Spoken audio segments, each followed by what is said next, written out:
இப்போ நீங்கள் பார்க்கறது என்னென்னா நான் சொன்ன மாதிரி முதல் சேலை உங்களுக்கு காட்டுன்னு சொல்லியிருந்தேன்ல, அது இதுதாங்க. இந்த பாவாடை நெஞ்ச முதல் பட்டு சேலை இதுதாங்க. ஆக்சுவலாக பட்டு சேலை ஃபஸ்ட்டு செஞ்சது என்னால் உங்களுக்கு காட்ட முடியல. இது 3ஆவதா செஞ்ச சேலைங்க. ஃபஸ்ட்டு சேலையும் 3ஆவது சேலையும் ஒரே மாதிரி தாங்க இருக்கும். இந்த saree பார்க்க அழகாக இருக்குல்ல, yellow border with light peach colour காம்பினேஷனில் இருக்குது. உங்களுக்கு இந்த saree பிடிச்சிருந்தா ஒரு லைக் போட்டுருங்க. பாருங்கள், இந்த saree மடிக்கிறப்ப எடுத்திருக்கேன் உங்களுக்காக.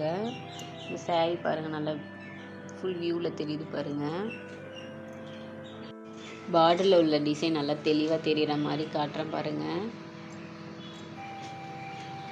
ஒரு சக்கரம் மயில் டிசைன் இருக்குது பாருங்கள். ஒரு சைட் ஸ்மால் சைஸ் பார்டரும் ஒரு சைடு நல்ல பெரிய பார்டர் கொடுத்துருக்காங்க. பார்க்கவே நல்லா இருக்குங்களே. இந்த மாதிரி saree மேக்கிங் வீடியோ பார்க்கணுன்னா மணித்தரி லைஃப் சேனலை சப்ஸ்கிரைப் பண்ணுங்கள். அது மட்டும் இல்லாமல் உங்கள் ஃப்ரெண்ட்ஸ் அண்ட் ஃபேமிலிக்கும் ஷேர் பண்ணுங்கள்.